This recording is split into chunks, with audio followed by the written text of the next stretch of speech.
Hello. Our story this week is about going into the unknown, a call into a place that we don't know. And if you have a kid who's into Frozen 2, you and you're at all like me, you have the song Into the Unknown going through your mind right now. And possibly if you tell your child this story is all about going into the unknown, they'll have that song in their head too. I don't think that's a terrible thing. I think there are some parallels between the voice that Elsa was hearing and the voice that Abram heard when God called him away from everything he knew to follow God into a land that he didn't know, a land that God would show him. I mean, part of those lyrics is Elsa saying, I'm afraid of what I'm risking if I follow you. And Abraham had to be asking himself that question too when God called him. But he did risk everything and put his trust in God and followed God. And Sarai did too. And this is a story of radical newness.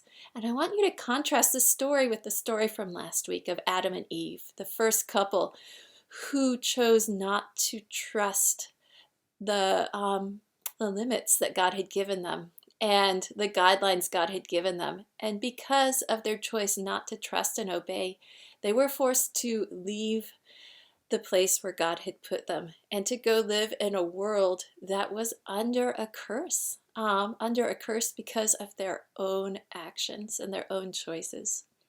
And now in this story, this is a story of radical newness and of God starting over, of God starting this rescue plan to transform creation and bring creation back. And this plan starts with another couple, with Abram and Sarai.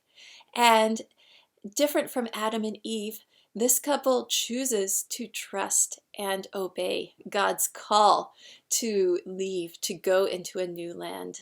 And because of that, they are blessed. So Adam and Eve's choices resulted in a curse on the earth.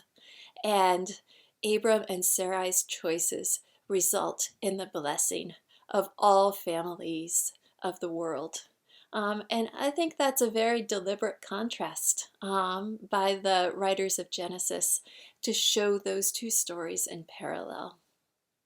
Um, I think as you present these stories with your kids, it's worthwhile to lean into the sense of the unknown, of what Abram and Sarai had to give up in order to follow God into a land that God would show them. I mean, they had to leave their families, they had to leave wherever they had lived, they had to leave their friends. There was a lot they left behind, and yet they followed God. Walter Brueggemann is a Bible scholar, and he writes that the narrative raises questions about and protests against a world that is fixed on what is safe, predictable, and controllable.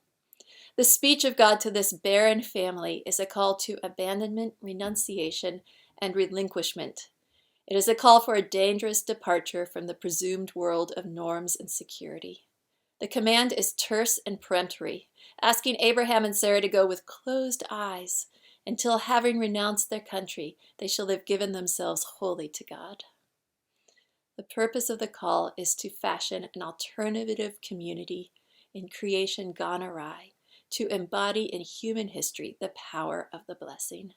It is the hope of God that in this new family, all human history can be brought to the unity and harmony intended by the one who calls. That was all from Walter Brueggemann. So this idea of giving up and receiving a blessing as we follow God, I would lean into that this week. The Psalms I've given are Psalms of trust. And the passage from Hebrew that I've suggested is this New Testament interpretation of Abraham's story, of the faith Abraham had in God, and also this call to be a stranger and an exile. So enjoy telling the story, enjoy going into the unknown, enjoy hearing that song, hopefully sung from your kids, and I'll see you next week. Bye.